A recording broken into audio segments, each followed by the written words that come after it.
गीता मानव मात्र का धर्म शास्त्र है। महर्षि वेदव्यास। श्री कृष्णकालीन महर्षि वेदव्यास से पूर्व कोई भी शास्त्र पुस्तक के रूप में उपलब्ध नहीं था। श्रुत ज्ञान की इस परंपरा को तोड़ते हुए उन्होंने 4 वेद, ब्रह्म सूत्र, महाभारत, भागवत एवं गीता जैसे ग्रंथों में पूर्व संचित भौतिक एवं आध्यात्मिक ज्ञान राशि को संकलित कर अंत में स्वयं ही निर्णय दिया कि गीता सुगीता कर्तव्या किमन्यै शास्त्र विस्तरे या स्वयं पद्मनाभस्य मुखपद्माद विनिसृता। भीष्म पर्व। गीता भली प्रकार मनन करके हृदय में धारण करने योग्य है, जो पद्मनाभ भगवान के श्रीमुख से निःसृत वाणी है। फिर अन्य शास्त्रों के संग्रह की क्या आवश्यकता। मानव सृष्टि के आदि में भगवान श्री कृष्ण के श्रीमुख से निःसृत अविनाशी योग अर्थात श्रीमद् भगवद गीता, जिसकी विस्तृत व्याख्या वेद और उपनिषद है, विस्मृति आ जाने पर उसी आदि शास्त्र को भगवान श्री कृष्ण ने अर्जुन के प्रति पुनः प्रकाशित किया, जिसकी यथावत व्याख्या यथार्थ गीता है। एकम शास्त्रम देवकी पुत्र गीतम एको देवो देवकी पुत्रेव एको मंत्र श्रुतस्य नामानि यानि कर्माप्येकम तस्य देवस्य सेवा। गीता महात्म्य। अर्थात एक ही शास्त्र है जो देवकी पुत्र भगवान ने श्रीमुख से गायन किया। गीता एक ही प्राप्त करने योग्य देव है। उस गायन में जो सत्य बताया, आत्मा सिवाय आत्मा के कुछ भी शाश्वत नहीं है। उस गायन में उन महायोगेश्वर ने क्या जपने के लिए कहा। ओम। अर्जुन, ओम अक्षय परमात्मा का नाम है, उसका जप कर और ध्यान मेरा धर। एक ही कर्म है। गीता में वर्णित परम देव एक परमात्मा की सेवा। उन्हें श्रद्धा से अपने हृदय में धारण करें। अस्तु, आरंभ से ही गीता आपका शास्त्र रहा है। भगवान श्री कृष्ण के हजारों वर्ष पश्चात परवर्ती जिन महापुरुषों ने एक ईश्वर को सत्य बताया, गीता के ही पथ पर चलने वाले पथिक हैं, गीता के ही संदेशवाहक हैं। ईश्वर से ही लौकिक एवं पारलौकिक सुखों की कामना, ईश्वर से डरना, अन्य किसी को ईश्वर न मानना, यहां तक तो सभी महापुरुषों ने बताया। किंतु ईश्वरीय साधना, ईश्वर तक की दूरी तय करना, ये केवल गीता में ही सांगोपांग क्रमबद्ध सुरक्षित है। गीता से सुख शांति तो मिलती ही है, ये अक्षय अनामय पद भी देती है।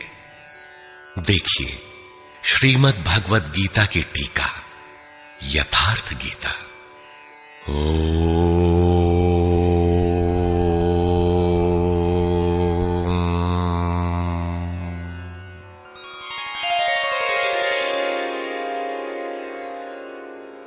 धर्म सिद्धांत 1।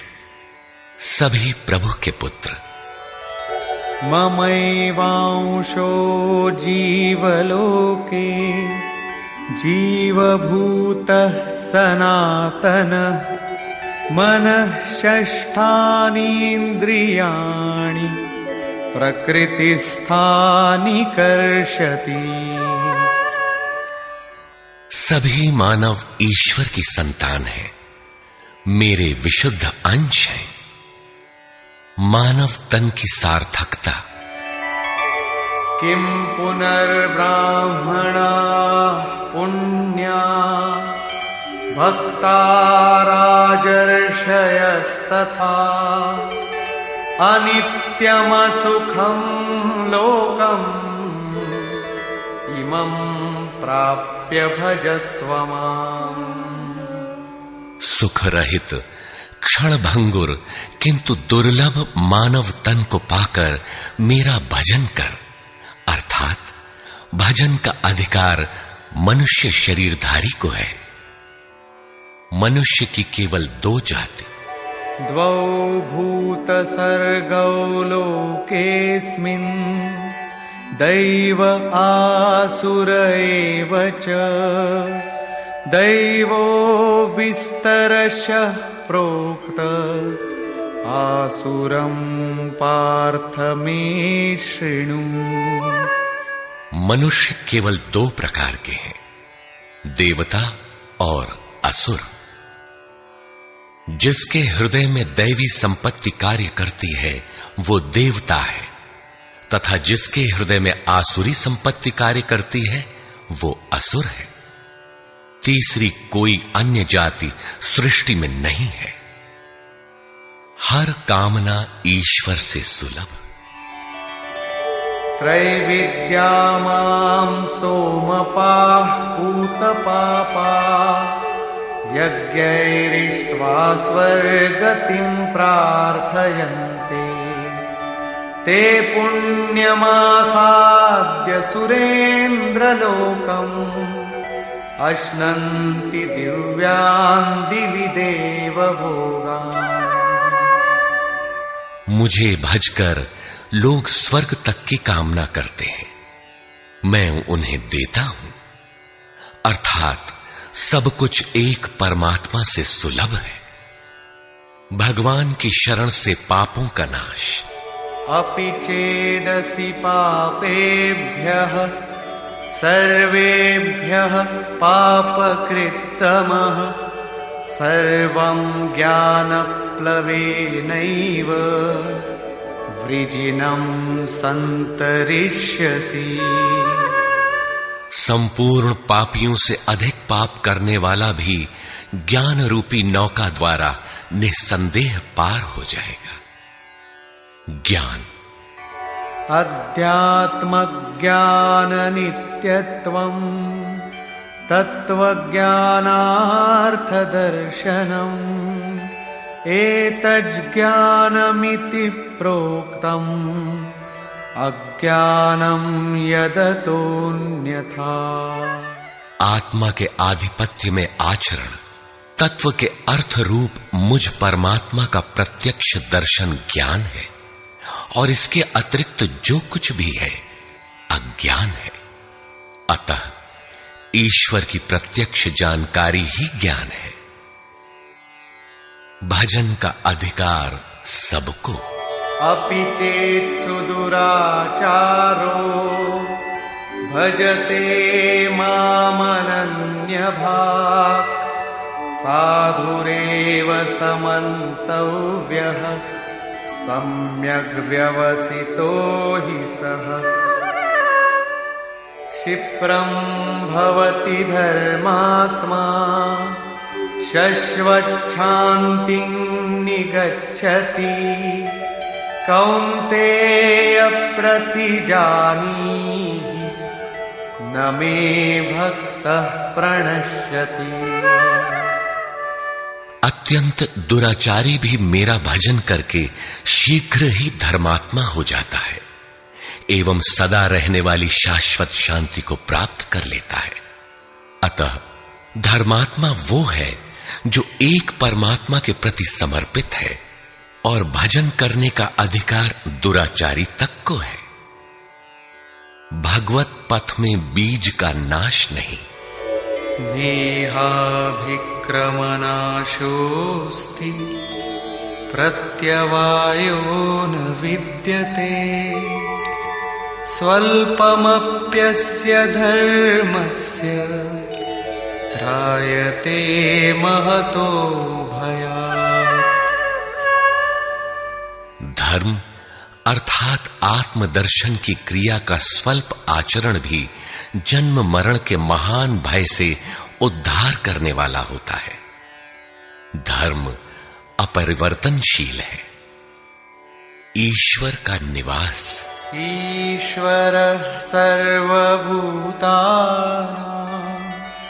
हृद्देशेऽर्जुन तिष्ठति भ्रामयन् सर्वभूतानि यन्त्रारूढानि मायया। ईश्वर सभी भूत प्राणियों के हृदय में रहता है, तो शरण किसकी जाएं? तमेव शरणं गच्छ सर्वभावेन भारत तत्प्रसादात् परां शान्तिं स्थानं प्राप्स्यसि शाश्वतम्। संपूर्ण भाव से उस हृदयस्थ एक परमात्मा की शरण में जाओ, जिसकी कृपा से तू परम शांति शाश्वत परम धाम को प्राप्त होगा। यज्ञ। सर्वाणीन्द्रियकर्माणि प्राणकर्माणि चापरे आत्मसंयमयोगाग्नौ जुह्वति ज्ञानदीपिते। संपूर्ण इंद्रियों के व्यापार को, मन की चेष्टाओं को ज्ञान से प्रकाशित हुई आत्मा में संयम रूपी योगाग्नि में हवन करते हैं। अपाने जुह्वति प्राणं प्राणे पानं तथा परे प्राणापानगतिरुद्ध्वा प्राणायाम परायणा। बहुत से योगी श्वास को प्रश्वास में हवन करते हैं और बहुत से प्रश्वास को श्वास में। इससे उन्नत अवस्था होने पर अन्य श्वास प्रश्वास की गति रोककर प्राणायाम परायण हो जाते हैं। इस प्रकार योग साधना की विधि विशेष का नाम यज्ञ है। उस यज्ञ को कार्य रूप देना कर्म है। कर्म।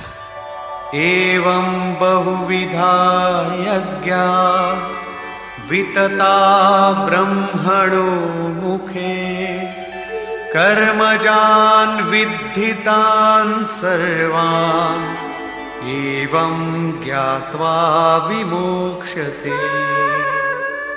इस प्रकार बहुत से यज्ञ, जैसे श्वास का प्रश्वास में हवन, प्रश्वास का श्वास में हवन, श्वास प्रश्वास का निरोध कर प्राणायाम के परायण होना इत्यादि यज्ञ जिस आचरण से पूर्ण होता है, उस आचरण का नाम कर्म है।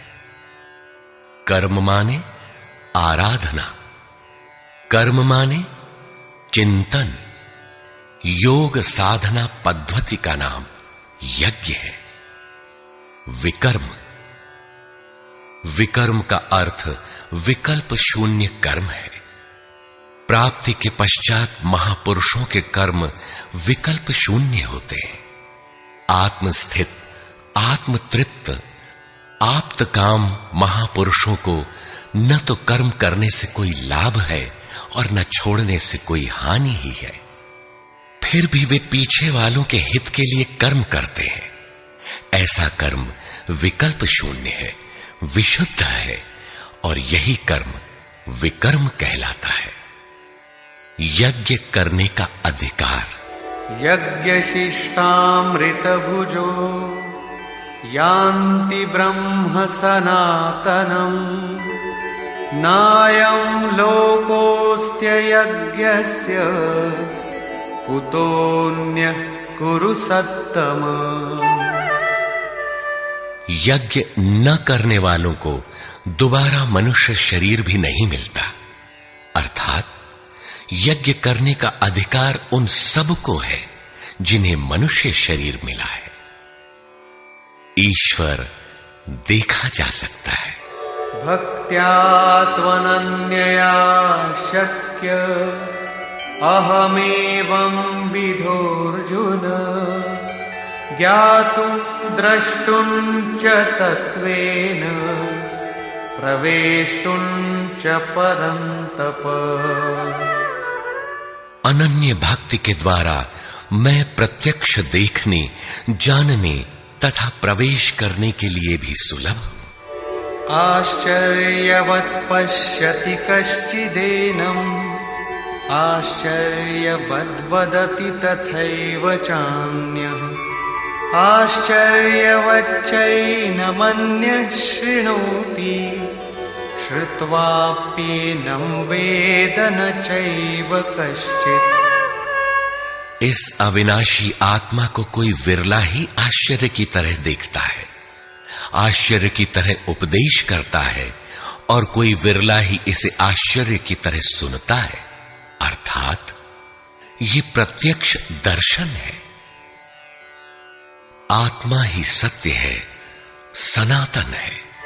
अच्छेद्योऽयमदाह्योऽयम् अक्लेद्यो शोष्य एव च, नित्यः सर्वगतः स्थाणुः अचलोऽयं सनातनः।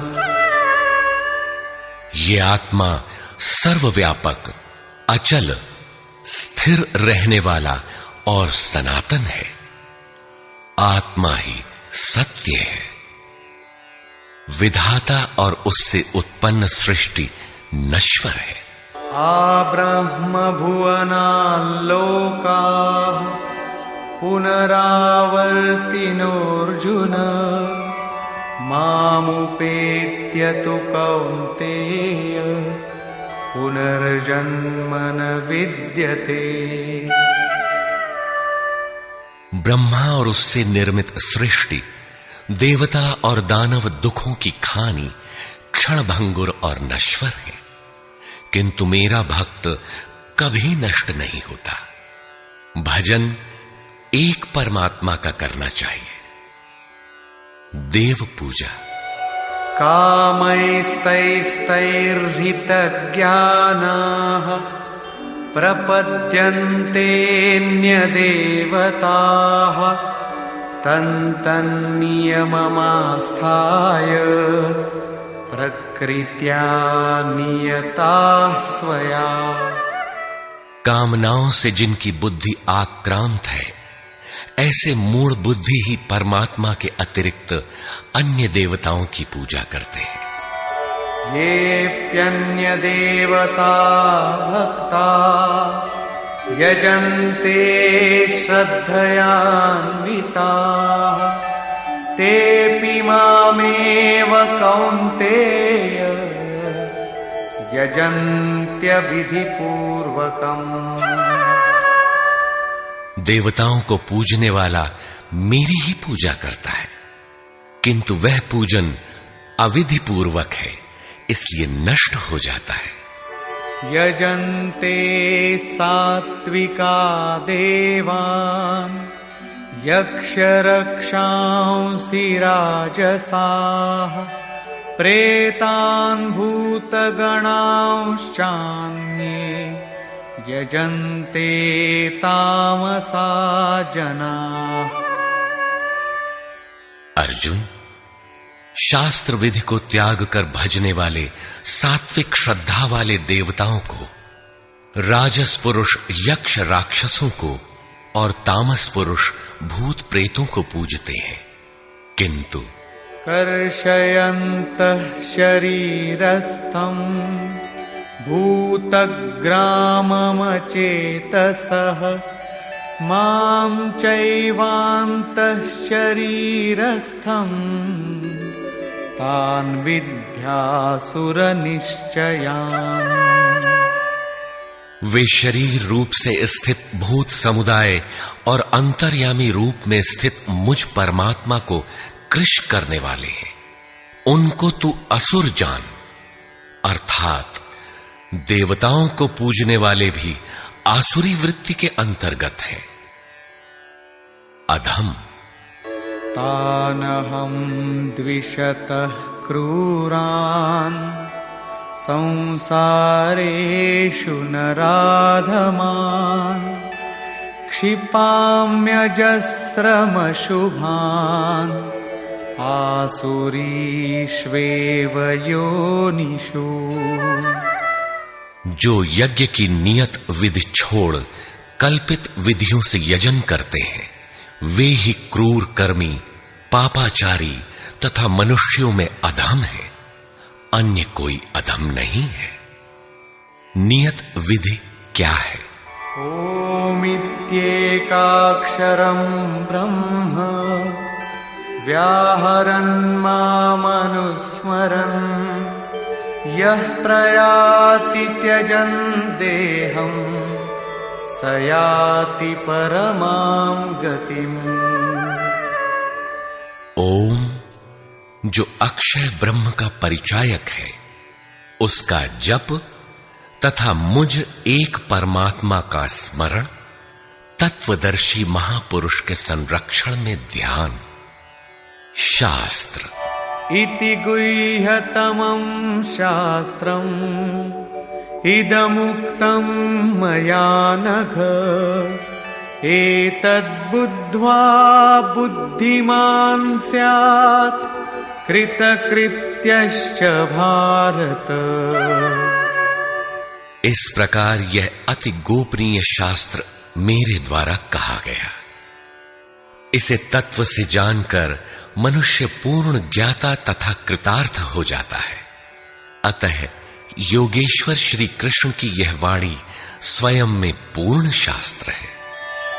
तस्माच्छास्त्रं प्रमाणन्ते कार्याकार्यव्यवस्थितौ ज्ञात्वा शास्त्रविधानोक्तं कर्म कर्तुमिहार्हसि।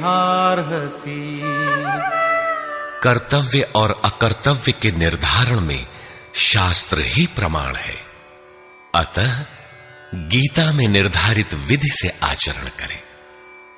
धर्म सर्वधर्मान् परित्यज्य मामेकं शरणं व्रज अहं त्वा सर्वपापेभ्यो मोक्षयिष्यामि मा शुचः। धार्मिक उथल पुथल को छोड़ एकमात्र मेरी शरण हो जा, अर्थात एक भगवान के प्रति पूर्ण समर्पण ही धर्म का मूल है। उस प्रभु को पाने की नियत विधि का आचरण ही धर्माचरण है, और जो उसे करता है वो अत्यंत पापी भी शीघ्र धर्मात्मा हो जाता है। धर्म प्राप्त कहां से करें? ब्रह्मणो हि प्रतिष्ठाहम् अमृतस्याव्ययस्य च शाश्वतस्य च धर्मस्य सुखस्यैकान्तिकस्य च। उस अविनाशी ब्रह्म का, अमृत का, शाश्वत धर्म का और अखंड एक रस आनंद का मैं ही आश्रय हूं, अर्थात परमात्म स्थित सद्गुरु ही इन सब का आश्रय है। नोट: विश्व के सारे धर्मों की सत्य धारा एक ईश्वर गीता का ही प्रसारण है।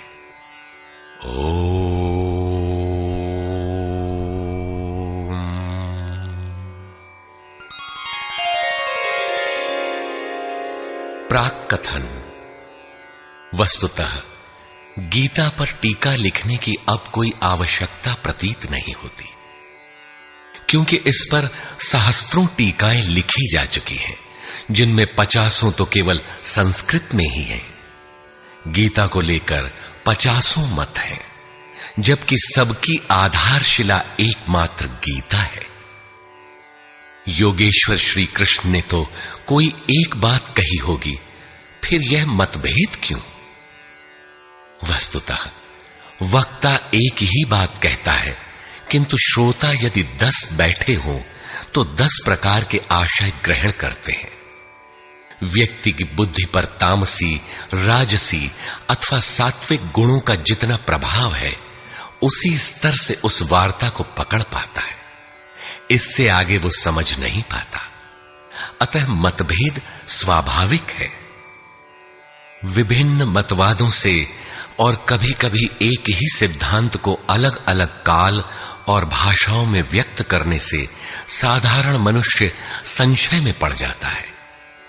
बहुत सी टीकाओं के बीच वह सत्य धारा भी प्रवाहित है, किंतु शुद्ध अर्थ वाली एक टीका हजारों टीकाओं के बीच रख दी जाए तो उनमें यह पहचानना कठिन हो जाता है कि यथार्थ कौन है।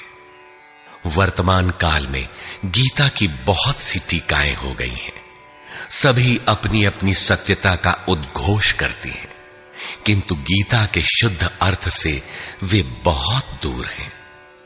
निस्संदेह कुछ महापुरुषों ने सत्य का स्पर्श भी किया, किंतु कतिपय कारणों से वे उसे समाज के समक्ष प्रस्तुत न कर सके। श्री कृष्ण के आशय को हृदयंगम न कर पाने का मूल कारण है कि वे एक योगी थे। श्री कृष्ण जिस स्तर की बात करते हैं, क्रमशः चलकर उसी स्तर पर खड़ा होने वाला कोई महापुरुष ही अक्षरशः बता सकेगा कि श्री कृष्ण ने जिस समय गीता का उपदेश दिया था, उस समय उनके मनोगत भाव क्या थे। मनोगत समस्त भाव कहने में नहीं आते। कुछ तो कहने में आ पाते हैं, कुछ भाव भंगिमा से व्यक्त होते हैं, और शेष पर्याप्त क्रियात्मक हैं, जिन्हें कोई पथिक चलकर ही जान सकता है। जिस स्तर पर श्री कृष्ण थे, क्रमशः चलकर उसी अवस्था को प्राप्त महापुरुष ही जानता है कि गीता क्या कहती है। वह गीता की पंक्तियां ही नहीं दोहराता, बल्कि उनके भावों को भी दर्शा देता है, क्योंकि जो दृश्य श्री कृष्ण के सामने था, वही उस वर्तमान महापुरुष के समक्ष भी है। इसलिए वो देखता है, दिखा देगा, आप में जागृत भी कर देगा, उस पथ पर चला भी देगा। पूज्य श्री परमहंस जी महाराज भी उसी स्तर के महापुरुष थे। उनकी वाणी तथा अंतः प्रेरणा से मुझे गीता का जो अर्थ मिला, उसी का संकलन यथार्थ गीता है। इसमें मेरा अपना कुछ भी नहीं है। यह क्रियात्मक है। साधन अपनाने वाले प्रत्येक पुरुष को इसी परिधि से गुजरना होगा। जब तक वो इससे अलग है, तब तक स्पष्ट है कि वो साधन नहीं करता, किसी न किसी प्रकार की लकीर अवश्य पीटता है। अतः किसी महापुरुष की शरण ले। श्री कृष्ण ने किसी अन्य सत्य को नहीं बताया, बल्कि कहा, ऋषिभिर बहुधा गीतम। ऋषियों ने अनेकों बार जिसका गायन किया है, वही कहने जा रहा हूं। उन्होंने यह नहीं कहा कि उस ज्ञान को केवल मैं ही जानता हूं या मैं ही बताऊंगा, बल्कि कहा, किसी तत्वदर्शी के पास जाओ, निष्कपट भाव से सेवा करके उस ज्ञान को प्राप्त करो। श्री कृष्ण ने महापुरुषों द्वारा शोधित सत्य को ही उद्घाटित किया है। गीता सुबोध संस्कृत में है। यदि अन्वयार्थ ही लें तो गीता का अधिकांश आप स्वयं हृदयंगम कर सकेंगे, किंतु आप ज्यों का त्यों अर्थ नहीं लेते। उदाहरण के लिए, श्री कृष्ण ने स्पष्ट कहा कि यज्ञ की प्रक्रिया ही कर्म है। फिर भी आप कहते हैं कि खेती करना कर्म है। यज्ञ को स्पष्ट करते हुए उन्होंने बताया कि यज्ञ में बहुत से योगी जन प्राण में अपान को हवन करते हैं, बहुत से अपान में प्राण को हवन करते हैं, बहुत से योगी प्राण अपान दोनों को रोककर प्राणायाम परायण हो जाते हैं, बहुत से योगी इंद्रियों की संपूर्ण प्रवृत्तियों को संयमाग्नि में हवन करते हैं, इस प्रकार श्वास प्रश्वास का चिंतन यज्ञ है। मन सहित इंद्रियों का संयम यज्ञ है। शास्त्रकार ने स्वयं यज्ञ बताया, फिर भी आप कहते हैं कि विष्णु के निमित्त स्वाहा बोलना, अग्नि में जौ तिल घी का हवन करना यज्ञ है। उन योगेश्वर ने ऐसा एक शब्द भी नहीं कहा। क्या कारण है कि आप समझ नहीं पाते? बाल की खाल निकालकर रटने पर भी क्यों वाक्य विन्यास ही आपके हाथ लगता है? आप अपने को यथार्थ जानकारी से शून्य ही क्यों पाते हैं? वस्तुतः मनुष्य जन्म लेकर क्रमशः बड़ा होता है तो पैतृक संपत्ति, घर, दुकान, जमीन जायदाद, पद प्रतिष्ठा, गाय भैंस, यंत्र उपकरण इत्यादि उसे विरासत में मिलती है। ठीक इसी प्रकार उसे कुछ रूढ़ियां, परंपराएं, पूजा पद्धतियां भी विरासत में मिल जाती हैं। 33 करोड़ देवी देवता तो भारत में बहुत पहले गिने गए थे। विश्व में उनके अनगिनत रूप हैं। शिशु ज्यों-ज्यों बड़ा होता है, अपने माता पिता, भाई बहन, पास पड़ोस में इनकी पूजा देखता है। परिवार में प्रचलित पूजा पद्धतियों की अमिट छाप उसके मस्तिष्क पर पड़ जाती है। देवी की पूजा मिली तो जीवन भर देवी देवी रटता है। परिवार में भूत पूजा मिली तो भूत भूत रटता है। कोई शिव तो कोई कृष्ण तो कोई कुछ पकड़े ही रहता है, उन्हें वो छोड़ नहीं सकता। ऐसे भ्रांत पुरुष को गीता जैसा कल्याणकारी शास्त्र मिल भी जाए तो वो उसे नहीं समझ सकता। पैतृक संपदा को कदाचित वो छोड़ भी सकता है, किंतु इन रूढ़ियों और मजहबी पचड़ों को नहीं मिटा सकता। पैतृक संपत्ति को हटाकर आप हजारों मील दूर जा सकते हैं, किंतु दिल दिमाग में अंकित ये रूढ़िगत विचार वहां भी आपका पिंड नहीं छोड़ते।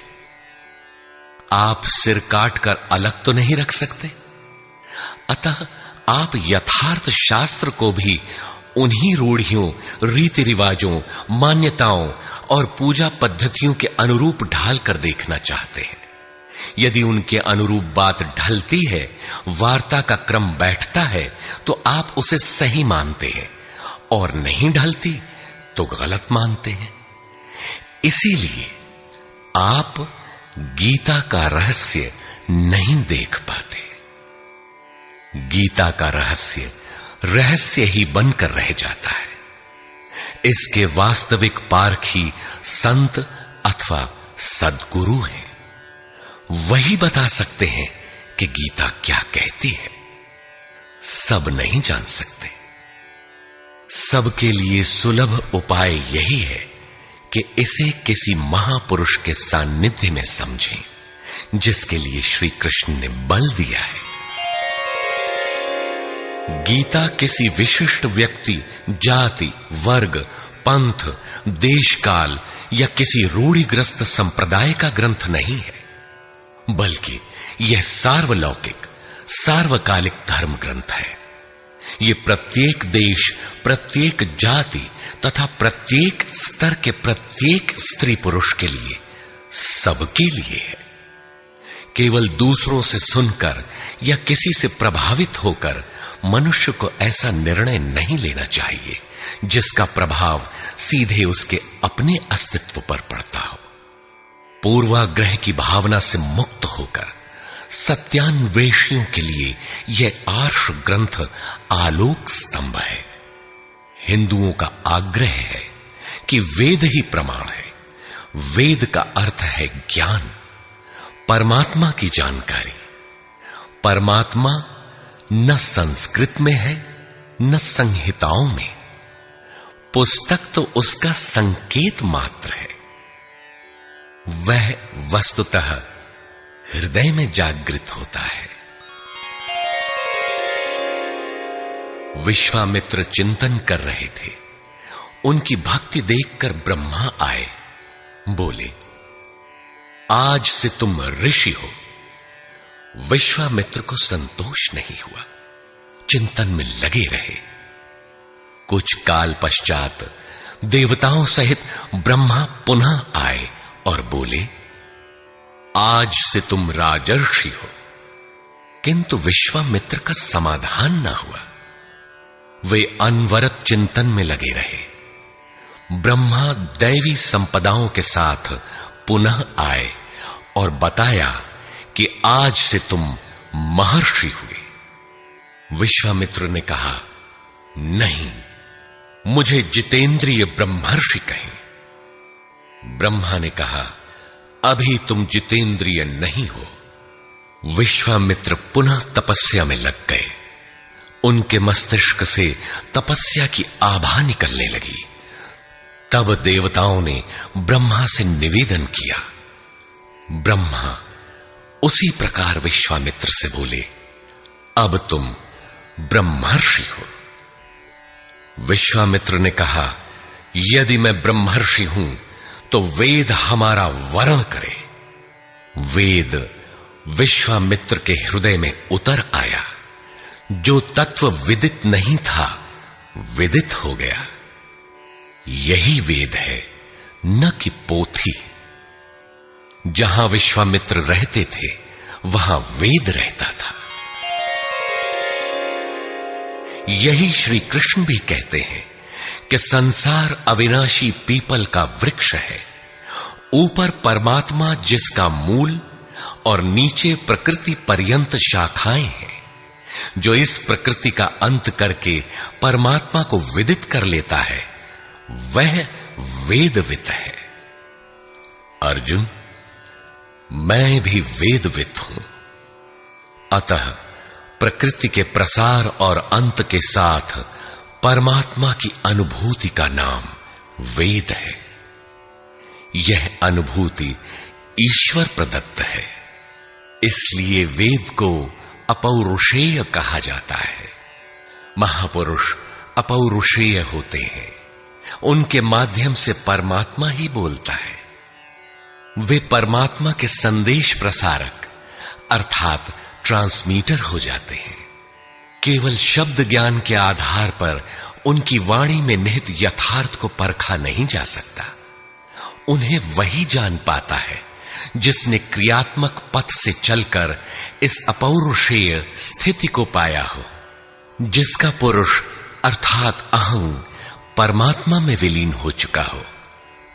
वस्तुतः वेद अपौरुषेय है, किंतु बोलने वाले 100-150 महापुरुष ही थे। उन्हीं की वाणी का संकलन वेद कहलाता है। किंतु जब शास्त्र लिखने में आ जाता है तो सामाजिक व्यवस्था के नियम भी उसके साथ लिख दिए जाते हैं। महापुरुष के नाम पर जनता उनका भी पालन करने लगती है, यद्यपि धर्म से उनका दूर का भी संबंध नहीं रहता। आधुनिक युग में मंत्रियों के आगे पीछे घूमकर साधारण नेता भी अधिकारियों से अपना काम करा लेते हैं, जबकि मंत्री ऐसे नेताओं को जानते भी नहीं। इसी प्रकार सामाजिक व्यवस्थाकार महापुरुष की ओट में जीने खाने की व्यवस्था भी ग्रंथों में लिपिबद्ध कर देते हैं। उनका सामाजिक उपयोग तत्सामयिक ही होता है। वेदों के संबंध में भी यही है। वेद के 2 भाग हैं, कर्मकांड और ज्ञान कांड। कर्मकांड समाज शास्त्र है, जैसे वास्तुशास्त्र, आयुर्वेद, धनुर्वेद, गंधर्व वेद इत्यादि। ज्ञान कांड उपनिषद है। उनका भी मूल योगेश्वर श्री कृष्ण की प्रथम वाणी गीता है। सारांशत गीता अपौरुषेय परमात्मा से समुद्भूत उपनिषद सुधा का सार सर्वस्व है। इसी प्रकार प्रत्येक महापुरुष जो परम तत्व को प्राप्त कर लेता है, स्वयं में धर्म ग्रंथ है। उसकी वाणी का संकलन विश्व में कहीं भी हो, शास्त्र कहलाता है। किंतु कतिपय धर्मावलंबियों का यह कथन है कि जितना कुरान में लिखा है उतना ही सच है। अब कुरान नहीं उतरेगा। ईसा मसीह पर विश्वास किए बिना स्वर्ग नहीं मिल सकता। वह ईश्वर का इकलौता बेटा था। अब ऐसा महापुरुष नहीं हो सकता। उनकी रूढ़िवादिता है। यदि उसी तत्व को साक्षात कर लिया जाए तो वही बात फिर होगी। गीता सार्वभौम है। धर्म के नाम पर प्रचलित विश्व के समस्त धर्म ग्रंथों में गीता का स्थान अद्वितीय है। यह स्वयं में धर्मशास्त्र ही नहीं बल्कि अन्य धर्म ग्रंथों में निहित सत्य का मानदंड भी है। गीता वह कसौटी है जिस पर प्रत्येक धर्म ग्रंथ में अनुस्यूत सत्य अनावृत हो उठता है। परस्पर विरोधी कथनों का समाधान निकल आता है। प्रत्येक धर्म ग्रंथ में संसार में जीने खाने की कला और कर्म कांडों का बाहुल्य है। जीवन को आकर्षक बनाने के लिए उन्हें करने तथा न करने के रोचक भयानक वर्णनों से धर्म ग्रंथ भरे पड़े हैं। कर्म कांडों की इसी परंपरा को जनता धर्म समझने लगती है। जीवन निर्वाह की कला के लिए निर्मित पूजा पद्धतियों में देश काल और परिस्थितियों के अनुसार परिवर्तन स्वाभाविक है। धर्म के नाम पर समाज में कलह का यही एकमात्र कारण है। गीता इन क्षणिक व्यवस्थाओं से ऊपर उठकर आत्मिक पूर्णता में प्रतिष्ठित करने का क्रियात्मक अनुशीलन है, जिसका एक भी श्लोक भौतिक जीवन यापन के लिए नहीं है। इसका प्रत्येक श्लोक आपसे आंतरिक युद्ध आराधना की मांग करता है। तथाकथित धर्म ग्रंथों की भांति यह आपको स्वर्ग या नर्क के द्वंद्व में फंसाकर नहीं छोड़ता, बल्कि उस अमरत्व की उपलब्धि कराता है जिसके पीछे जन्म मृत्यु का बंधन नहीं रह जाता। प्रत्येक महापुरुष की अपनी शैली और कुछ अपने विशिष्ट शब्द होते हैं। योगेश्वर श्री कृष्ण ने भी गीता में कर्म, यज्ञ, वर्ण, वर्ण संकर, युद्ध, क्षेत्र, ज्ञान इत्यादि शब्दों पर बार बार बल दिया है। इन शब्दों का अपना आशय है और पुनरावृत्ति में भी इनका अपना सौंदर्य है। हिंदी रूपांतरण में इन शब्दों को उसी आशय में लिया गया है तथा आवश्यक स्थलों की व्याख्या भी की गई है। गीता के आकर्षण निम्नलिखित प्रश्न हैं, जिनका आशय आधुनिक समाज खो चुका है। वे इस प्रकार हैं जिन्हें यथार्थ गीता में आप पाएंगे। श्री कृष्ण एक योगेश्वर थे। सत्य, आत्मा ही सत्य है। सनातन, आत्मा सनातन है, परमात्मा सनातन है। सनातन धर्म परमात्मा से मिलाने वाली क्रिया है। युद्ध दैवी एवं आसुरी संपदाओं का संघर्ष युद्ध है। ये अंतःकरण की दो प्रवृत्तियां हैं। इन दोनों का मिटना परिणाम है। युद्ध स्थान यह मानव शरीर और मन सहित इंद्रियों का समूह युद्ध स्थल है। ज्ञान परमात्मा की प्रत्यक्ष जानकारी ज्ञान है। योग संसार के संयोग वियोग से रहित अव्यक्त ब्रह्म के मिलन का नाम योग है। ज्ञान योग आराधना ही कर्म है। अपने पर निर्भर होकर कर्म में प्रवृत्त होना ज्ञान योग है।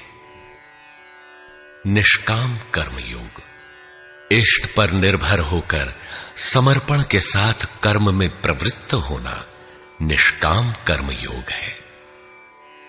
श्री कृष्ण ने किस सत्य को बताया? श्री कृष्ण ने उसी सत्य को बताया जिसको तत्वदर्शियों ने पहले देख लिया था और आगे भी देखेंगे। यज्ञ साधना की विधि विशेष का नाम यज्ञ है। कर्म यज्ञ को कार्य रूप देना ही कर्म है। वर्ण आराधना की एक ही विधि जिसका नाम कर्म है, जिसको 4 श्रेणियों में बांटा है, वही 4 वर्ण है। ये एक ही साधक का ऊंचा नीचा स्तर है, न कि जाति। वर्ण संकर परमात्म पथ से च्युत होना, साधन में भ्रम उत्पन्न हो जाना वर्ण संकर है। मनुष्य की श्रेणी अंतःकरण के स्वभाव के अनुसार मनुष्य 2 प्रकार का होता है, एक देवताओं जैसा, दूसरा असुरों जैसा। यही मनुष्य की 2 जातियां हैं जो स्वभाव द्वारा निर्धारित हैं, और यह स्वभाव घटता बढ़ता रहता है। देवता हृदय देश में परम देव परमात्मा का देवत्व अर्जित कराने वाले गुणों का समूह है।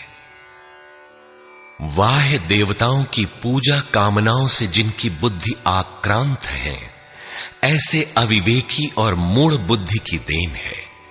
वे मेरे ही पुजारी हैं, किंतु अविधि पूर्वक है। अवतार व्यक्ति के हृदय में होता है, बाहर नहीं।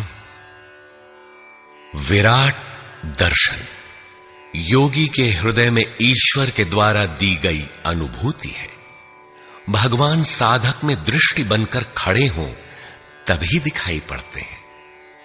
पूजनीय देव इष्ट एकमात्र परात्पर ब्रह्म ही पूजनीय देव है।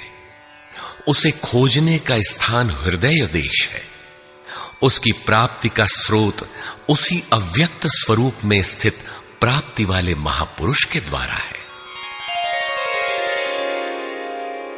अब इनमें से योगेश्वर श्री कृष्ण का स्वरूप समझने के लिए अध्याय 3 तक आपको पढ़ना होगा, और अध्याय 13 तक आप स्पष्ट समझने लगेंगे कि श्री कृष्ण योगी थे। अध्याय 2 से ही सत्य निखर जाएगा। सनातन और सत्य एक दूसरे के पूरक हैं। ये अध्याय 2 से ही स्पष्ट होगा, वैसे पूर्ति पर्यंत चलेगा। युद्ध अध्याय 4 तक स्पष्ट होने लगेगा। 11 तक संशय निर्मूल हो जाएगा। वैसे अध्याय 16 तक देखना चाहिए। युद्ध स्थल के लिए अध्याय 13 बार बार देखें। ज्ञान अध्याय 4 से स्पष्ट होगा तथा अध्याय 13 में भली प्रकार समझ में आएगा कि प्रत्यक्ष दर्शन का नाम ज्ञान है। योग अध्याय 6 तक आप समझ सकेंगे। वैसे पूर्ति पर्यंत योग के विभिन्न अंशों की परिभाषा है। ज्ञान योग अध्याय 3 से 6 तक स्पष्ट हो जाएगा। आगे देखने की कोई विशेष आवश्यकता नहीं है। निष्काम कर्म योग अध्याय 2 से आरंभ होकर पूर्ति पर्यंत है। यज्ञ आप अध्याय 3 से 4 तक पढ़ें, स्पष्ट हो जाएगा। कर्म का नाम अध्याय 2/39 में प्रथम बार लिया गया है। इसी श्लोक से अध्याय 4 तक पढ़ लें तो स्पष्ट हो जाएगा कि कर्म का अर्थ आराधना भजन क्यों है। अध्याय 16 और 17 यह विचार स्थिर कर देता है कि यही सत्य है। वर्ण संकर अध्याय 3 में और अवतार अध्याय 4 में स्पष्ट हो जाएगा। वर्ण व्यवस्था के लिए अध्याय 18 देखना होगा। वैसे संकेत अध्याय 3 और 4 में भी है।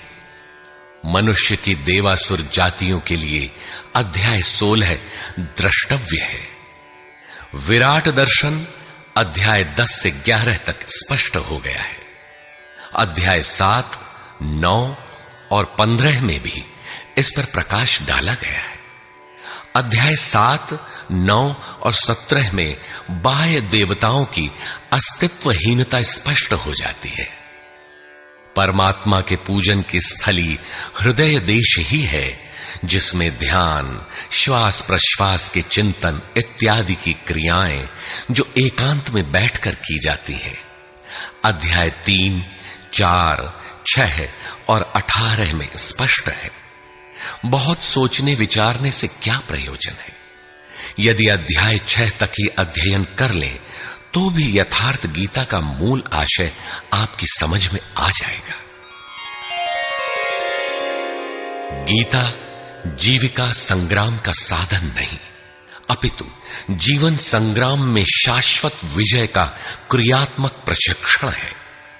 इसलिए युद्ध ग्रंथ है जो वास्तविक विजय दिलाता है, किंतु गीतोक्त युद्ध तलवार, धनुष, वाण, गदा और फरसे से लड़ा जाने वाला सांसारिक युद्ध नहीं है और न इन युद्धों में शाश्वत विजय निहित है। ये सत प्रवृत्तियों का संघर्ष है जिनके रूपकात्मक वर्णन की परंपरा रही है। वेद में इंद्र और वृत्र, विद्या और अविद्या, पुराणों में देवासुर संग्राम, महाकाव्यों में राम और रावण, कौरव एवं पांडवों के संघर्ष को ही गीता में धर्म क्षेत्र और कुरुक्षेत्र, दैवी संपद एवं आसुरी संपद, सजातीय एवं विजातीय, सद्गुण एवं दुर्गुणों का संघर्ष कहा गया है। यह संघर्ष जहां होता है वह स्थान कहां है? गीता का धर्म क्षेत्र और कुरुक्षेत्र भारत का कोई भूखंड नहीं, बल्कि स्वयं गीताकार के शब्दों में इदं शरीरम कौन्तेय क्षेत्रमित्यभिधीयते। कौन्तेय, यह शरीर ही एक क्षेत्र है जिसमें बोया हुआ भला और बुरा बीज संस्कार रूप से सदैव उगता है। 10 इंद्रियां, मन, बुद्धि, चित्त, अहंकार, 5 विकार और 3 गुणों का विकार इस क्षेत्र का विस्तार है। प्रकृति से उत्पन्न इन 3 गुणों से विवश होकर मनुष्य को कर्म करना पड़ता है। वह क्षण मात्र भी कर्म किए बिना नहीं रह सकता। पुनरपि जननम पुनरपि मरणम पुनरपि जननी जठरे शयनम। जन्म जन्मांतरों से करते ही तो बीत रहा है, यही कुरुक्षेत्र है। सद्गुरु के माध्यम से साधना के सही दौर में पढ़कर साधक जब परम धर्म परमात्मा की ओर अग्रसर होता है, तब यह क्षेत्र धर्म क्षेत्र बन जाता है। यह शरीर ही क्षेत्र है। इसी शरीर के अंतराल में अंतःकरण की 2 प्रवृत्तियां पुरातन हैं, दैवी संपद और आसुरी संपद।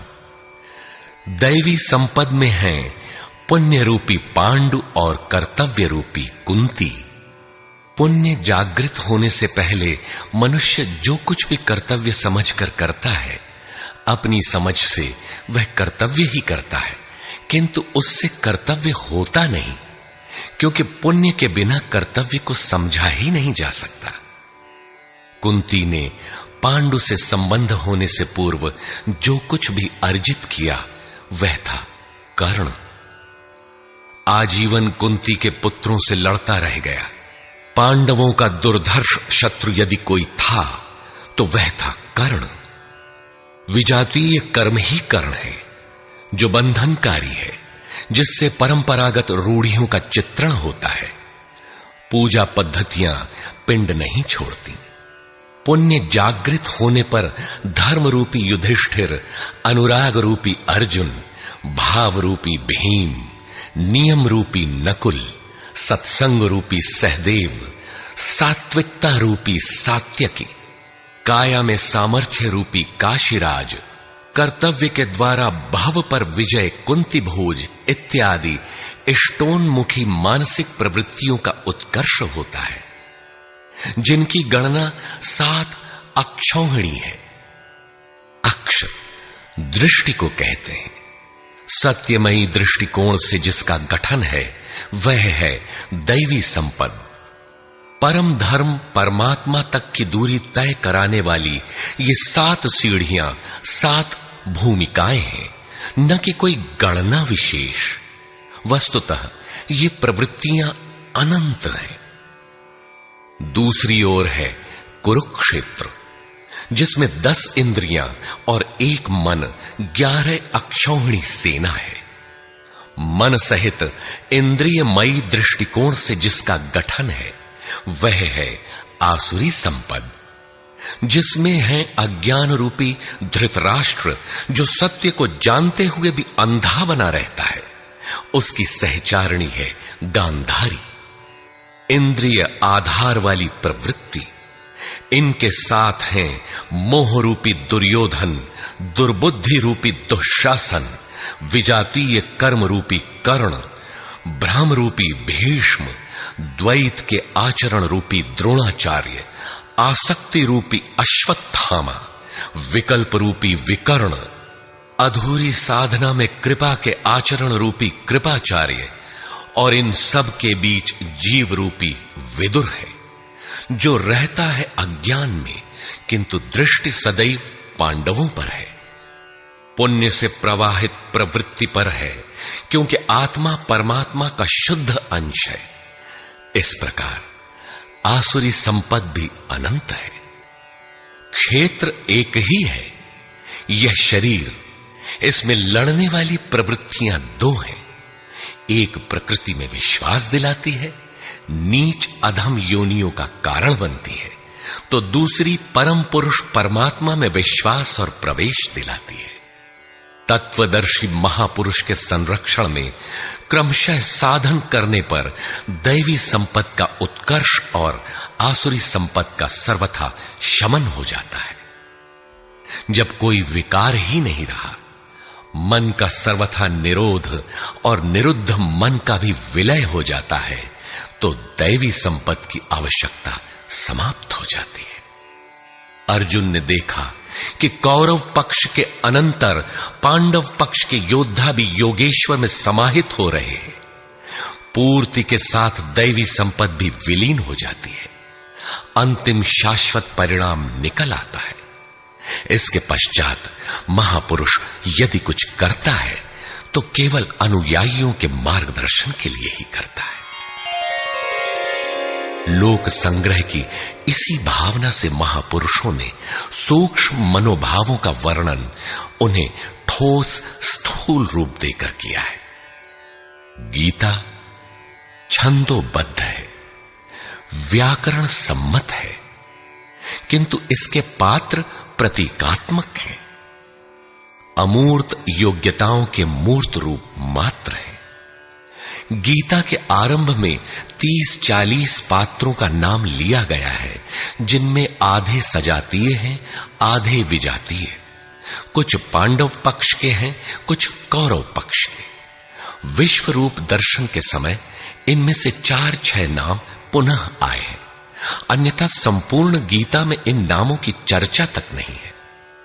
एकमात्र अर्जुन ही ऐसा पात्र है जो आरंभ से अंत तक योगेश्वर के समक्ष है। वह अर्जुन भी केवल योग्यता का प्रतीक है, न कि व्यक्ति विशेष। गीता के आरंभ में अर्जुन सनातन कुल धर्म के लिए विकल है, किंतु योगेश्वर श्री कृष्ण ने इसे अज्ञान बताया और निर्देश दिया कि आत्मा ही सनातन है, शरीर नाशवान है, इसलिए युद्ध कर। इस आदेश से यह स्पष्ट नहीं होता कि अर्जुन कौरवों को ही मारे। पांडव पक्ष के भी शरीरधारी ही तो थे, दोनों ओर संबंधी ही तो थे। संस्कारों पर आधारित शरीर क्या तलवार से काटने पर समाप्त हो सकेगा? जब शरीर नाशवान है, जिसका अस्तित्व है ही नहीं, तो अर्जुन कौन था? श्री कृष्ण किसकी रक्षा में खड़े थे? क्या किसी शरीरधारी की रक्षा में खड़े थे? श्री कृष्ण ने कहा, जो शरीर के लिए परिश्रम करता है वह पापायु मूढ़ बुद्धि पुरुष व्यर्थ ही जीता है। यदि श्री कृष्ण किसी शरीरधारी की रक्षा में खड़े हैं, तब तो वे भी मूढ़ बुद्धि हैं, व्यर्थ ही जीने वाले हैं। वस्तुतः अनुराग ही अर्जुन है, अनुरागी के लिए महापुरुष सदैव खड़े हैं।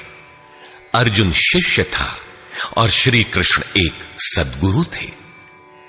विनयावनत होकर उसने कहा, धर्म के मार्ग में मोहित चित्त मैं आपसे पूछता हूं, जो श्रेय अर्थात परम कल्याणकारी हो वह उपदेश मेरे प्रति कहिए। अर्जुन श्रेय चाहता था, प्रेय अर्थात भौतिक पदार्थ नहीं। केवल कहिए ही नहीं, साधिए, संभालिए। मैं आपका शिष्य हूं, आपकी शरण में हूं। इसी प्रकार गीता में स्थान स्थान पर स्पष्ट है कि अर्जुन आर्त अधिकारी है और योगेश्वर श्री कृष्ण एक सद्गुरु हैं। वे सद्गुरु अनुरागी के साथ सदैव रहते हैं, उनका मार्गदर्शन करते हैं। जब भावुकतावश कोई व्यक्ति पूज्य महाराज जी के पास रहने का आग्रह करने लगता है, तब वे कहा करते थे, जाओ, शरीर से कहीं रहो, मन से मेरे पास आते रहो। प्रातः सायं राम शिव ओम किसी 1, 2, 2.5 अक्षर के नाम का जाप करो और मेरे स्वरूप का हृदय में ध्यान धरो। 1 मिनट भी स्वरूप पकड़ लोगे तो जिसका नाम भजन है वो मैं तुम्हें दूंगा। इससे अधिक पकड़ने लगोगे तो हृदय से रथी बनकर सदैव तुम्हारे साथ रहूंगा। जब सुरत पकड़ में आ जाती है तो इसके बाद महापुरुष इतना ही पास में रहते हैं जितना हाथ, पांव, नाक, कान इत्यादि आपके पास है। आप हजारों किलोमीटर दूर क्यों ना हो, वह सदैव समीप है। मन में विचारों के उठने से भी पहले वे मार्गदर्शन करने लग जाते हैं। अनुरागी के हृदय में वह महापुरुष सदैव आत्मा से अभिन्न होकर जागृत रहते हैं। अर्जुन अनुराग का प्रतीक है। गीता के 11वें अध्याय में योगेश्वर श्री कृष्ण का ऐश्वर्य देखने पर अर्जुन अपनी क्षुद्र त्रुटियों के लिए क्षमा याचना करने लगा। श्री कृष्ण ने क्षमा किया और याचना के अनुरूप सौम्य स्वरूप में आकर कहा, अर्जुन, मेरे स्वरूप को न पहले किसी ने देखा है और न भविष्य में कोई देख सकेगा। तब तो गीता हम लोगों के लिए व्यर्थ है, क्योंकि उस दर्शन की योग्यताएं अर्जुन तक सीमित रह गईं। जबकि उसी समय संजय देख रहा था, पहले भी उन्होंने कहा, बहुत से योगी जन ज्ञान रूपी तप से पवित्र होकर मेरे साक्षात स्वरूप को प्राप्त कर चुके हैं। अंततः वे महापुरुष कहना क्या चाहते हैं? वस्तुतः अनुराग ही अर्जुन है, जो आपके हृदय की भावना विशेष है। अनुराग विहीन पुरुष न कभी पूर्व में देख सका है और न ही अनुराग विहीन पुरुष भविष्य में कभी देख सकेगा। मिले ही न रघुपति बिनु अनुरागा, किए जोग तब ज्ञान बिरागा। अतः अर्जुन एक प्रतीक है। यदि प्रतीक नहीं है तो गीता का पीछा छोड़ दें। गीता आपके लिए नहीं है, क्योंकि उस दर्शन की योग्यता अर्जुन तक ही सीमित रह गई। अध्याय के अंत में योगेश्वर निर्णय देते हैं, अर्जुन, अनन्य भक्ति और श्रद्धा द्वारा मैं इस प्रकार प्रत्यक्ष देखने के लिए, अर्थात जैसा तूने देखा, तत्व से स्पष्ट जानने के लिए और प्रवेश करने के लिए भी सुलभ हूं। अनन्य भक्ति अनुराग का ही दूसरा रूप है और यही अर्जुन का स्वरूप भी है। अर्जुन पथिक का प्रतीक है। इस प्रकार गीता के पात्र प्रतीकात्मक हैं, यथा स्थान उनका संकेत है। रहे हो कोई ऐतिहासिक श्री कृष्ण और अर्जुन, निश्चय ही हुआ हो कोई विश्व युद्ध, किंतु गीता में भौतिक युद्ध का चित्रण कदापि नहीं है। उस ऐतिहासिक युद्ध के मुहाने पर घबराया तो था अर्जुन, न कि सेना। सेना तो लड़ने को तैयार खड़ी थी। क्या गीता का उपदेश देकर श्री कृष्ण ने सव्यसाची अर्जुन को सेना की योग्यता का बनाया? वस्तुतः साधन लिखने में नहीं आता, सब कुछ पढ़ लेने के बाद भी चलना शेष ही रहता है। यही प्रेरणा यथार्थ गीता है।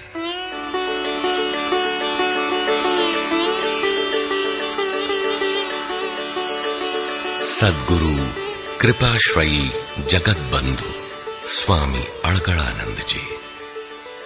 श्री गुरु पूर्णिमा 24 जुलाई 1983 ईस्वी।